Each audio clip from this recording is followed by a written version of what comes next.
यानी कि हरीश रावत को पंजाब के कामकाज से फ्री कर दिया गया है।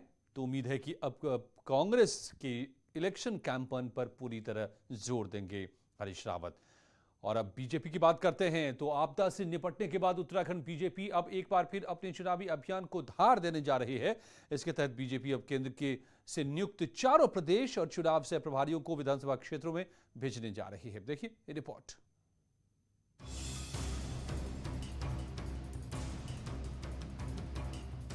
उत्तराखंड बीजेपी में राष्ट्रीय उपाध्यक्ष दुष्यंत कुमार गौतम को प्रभारी तो लखीमपुर खीरी से सांसद रेखा वर्मा को सह प्रभारी की जिम्मेदारी सौंपी गई है।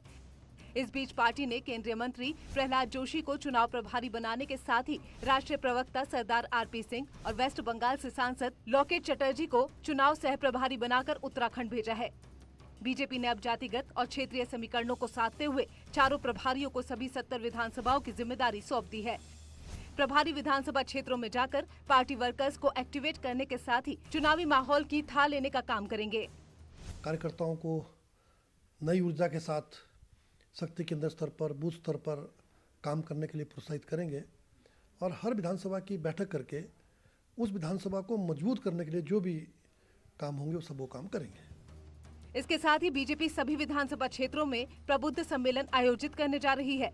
सम्मेलन के जरिए बीजेपी समाज के उन लोगों को टारगेट करेगी जिनका अपने अपने क्षेत्रों में कुछ न कुछ प्रभाव है। इन सम्मेलनों में केंद्रीय नेताओं को भी मैदान में उतारने की प्लानिंग है।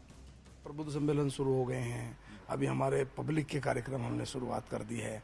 तो आहिस्ते आहिस्ते हमारे विधानसभाओं के स्तर पर हमने केंद्र बिंदु अपना जो चुनाव का बनाया है। विधानसभा के अंदर हमारी जो कमेटी बननी थी वो लगभग बन गई है। तो कुल मिलाकर अब हम जो प्रभारी हमारे बने थे विधानसभाओं के, अब हम एक महिला से प्रभारी भी उनके साथ दे रहे हैं। विधानसभा चुनाव को देखते हुए बीजेपी हर फ्रंट पर किलेबंदी कर रही है। चुनाव सह प्रभारी सरदार आरपी सिंह को यूएस नगर के सिख और किसान बाहुल्य 3 सीट और लोकेट चटर्जी को बंगाली समुदाय से जुड़ी सीटों की जिम्मेदारी सौंपना बीजेपी के वोटर्स की किलेबंदी की इसी रणनीति का हिस्सा है। देहरादून से सुनील नप्रभात की रिपोर्ट।